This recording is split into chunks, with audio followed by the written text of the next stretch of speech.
Morning students, today our topic is class 12th geography subject chapter number 5th भू संसाधन तथा कृषि। तो इस चैप्टर में हमने भूमि उपयोग, भूमि संसाधन का महत्व या फिर साझा संपत्ति जो होती है उससे महिला और पुरुषों को क्या लाभ होता है, और इसी के साथ साथ हमने कृषि या कृषि से संबंधित जो समस्याएं आती है उनका उपाय किस प्रकार किया जाता है इनके बारे में हम डिटेल से बता चुके हैं। आज हम खाद्य फसलें भी, मैं कल आपको लास्ट वीडियो में एक चावल की कृषि करा चुकी थी। आज हमारी नेक्स्ट कृषि होगी जो कि है गेहूं के लिए, वीट जो होता है हमारा। तो सबसे पहले ये संसार की सबसे प्राचीन और मुख्य फसल है जो अनाज में है। सर्वप्रथम ये मध्य पूर्व में उगाया जाता था और संसार के अन्य भागों में धीरे धीरे फैल गया था। गेहूं मुख्य अनाज की फसल है जिसमें उच्च प्रोटीन और कार्बोहाइड्रेट होते हैं। यह मध्य अक्षांशों के क्षेत्रों का मुख्य उत्पाद है। ये मुख्यतः रबी की फसल के रूप में उगाया जाता है गेहूं। और गेहूं का जो औसत तापमान की आवश्यकता जो इसके लिए होती है वो मध्य अक्षांशों के क्षेत्रों में ही अच्छा लगता है, यानी कि वहाँ पे लगभग इस गेहूं को उगाने का जो टेम्परेचर होता है वो 17 डिग्री सेंटीग्रेड होता है। और इसके लिए जो वार्षिक यानी कि भौगोलिक परिस्थितियों में तापमान इसका कितना बताया है, 17 डिग्री सेल्सियस। तो तापमान हो गया हमारा 70 डिग्री सेल्सियस।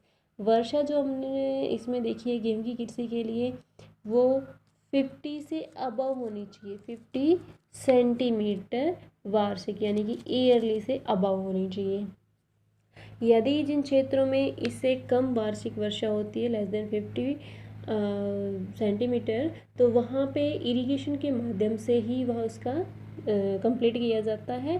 अन्यथा यहाँ 50% तो मोस्टली क्षेत्र में वर्षा हो ही जाती है। कुछ क्षेत्र हमारे ऐसे हैं जहाँ पे हमारी वर्षा कम मात्रा में होती है।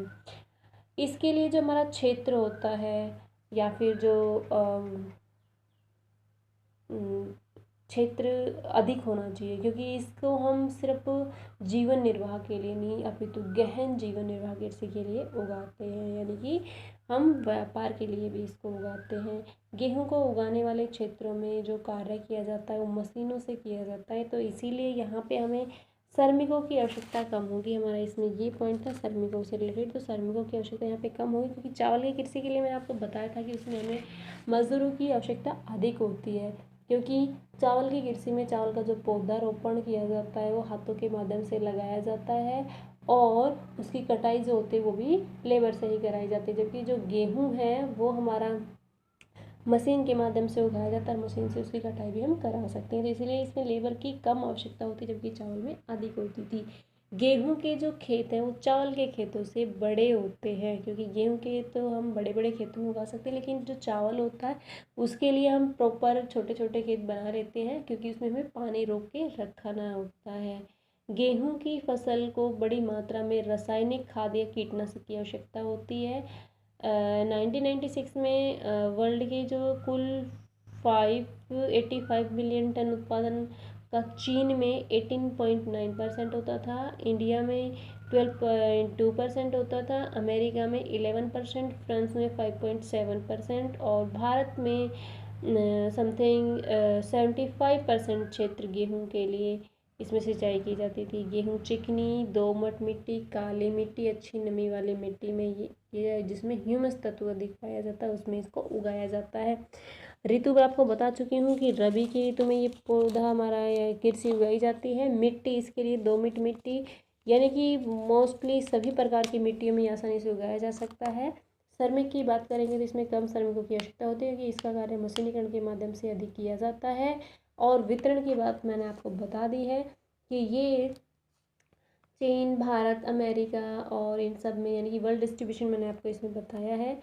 अगर जो हम इंडिया की ही बात करें तो इंडिया में भी हमारा ये पंजाब, हरियाणा, यूपी आदि स्टेट्स में ये अधिक मात्रा में उगाया जाता है। तो ये था हमारा टॉपिक गेहूं का आज, और चावल का मैंने आपको कल करा चुकी थी। तो कुछ हमारी मुख्य फसलें और हैं अभी, तो जैसे बाजरा हो गया, मक्का हो गया, तो ये क्रॉप्स भी हमारी लेफ्ट है। तो यहाँ हम बात करेंगे नेक्स्ट जो हमारा इसी मुख्य फसल, ये तो गेहूं से रिलेटेड बता दिया। अब जो हम बात करने वाले हैं वो बाजरा की बात करने वाले हैं। बाजरा जो है हमारा एक मोटा अनाज है और इसको शुष्क फसल भी हम कह सकते हैं इसके साथ साथ, ये जिसमें कई प्रकार के छोटे छोटे दानेदार अनाज होते हैं। संसार के कुल 29.5 मिलियन टन के उत्पादन के साथ साथ भारत में 1996 में 33.2% योगदान का सबसे बड़ा उत्पादक राज्य था। अन्य देशों में भी जैसे चीन हो गया 16.1%, नाइजीरिया हो गया 18.3% एंड नाइजर 6.4%, इनका भी इसमें डिस्ट्रीब्यूशन इंक्लूड है। भारत में इसके अंतर्गत जो ज्वार बाजरा रागी आते हैं, इसे 50 से 100 सेंटीमीटर वार्षिक वर्षा की आवश्यकता होती है। 27 टू 32 डिग्री टेम्परेचर की आवश्यकता होती है। ज्वार व बाजरा खरीफ की मुख्य फसलें होती हैं। इनका जो वितरण होता है वो यूपी, महाराष्ट्र, गुजरात, आंध्र प्रदेश, कर्नाटक में ये उगाई जाती है। रागी को नानचमे के नाम से भी जाना जाता है। खरीफ और रबी दोनों की फसलें होती है। कर्नाटक, आंध्र प्रदेश और तमिलनाडु में इसको उगाया जाता है। इसके बाद हमारी दालें और सोयाबीन जैसे आ जाते हैं। ये अत्यंत पौष्टिक खाद्यान्न होते हैं। इनमें मटर, फलियां, चना आदि आते हैं। सोयाबीन आज विश्व भर में उगाई जाती है। अमेरिका 47.1% इसका मुख्य उत्पादक देश है। सोयाबीन के अन्य उत्पादक हैं ये, जैसे ब्राज़ील हो गया 20.4% उत्पादन करता है इसका, और चाइना 10.7% प्रोड्यूस करता है एंड अर्जेंटीना वो 9.6% प्रोड्यूस करता है। भारत में दालों का बहुत अधिक उपयोग किया जाता है।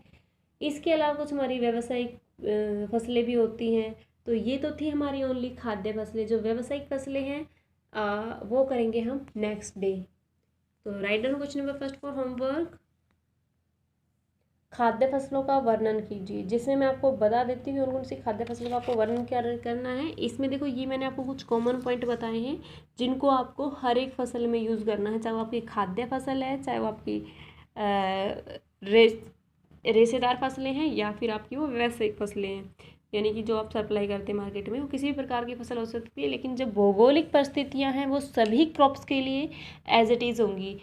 आई मीन कि temperature, rain, season, soil, labour and distribution, ये पॉइंट हमारे सेम रहेंगे।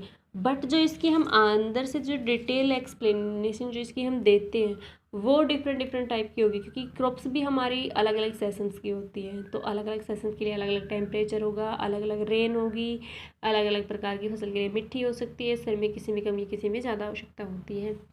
And then question number question number first, खाद्य फसलों का वर्णन कीजिए। पॉइंट नंबर फर्स्ट लिखिए इसमें चावल, गेहूँ, बाजरा, दालें, गन्ना।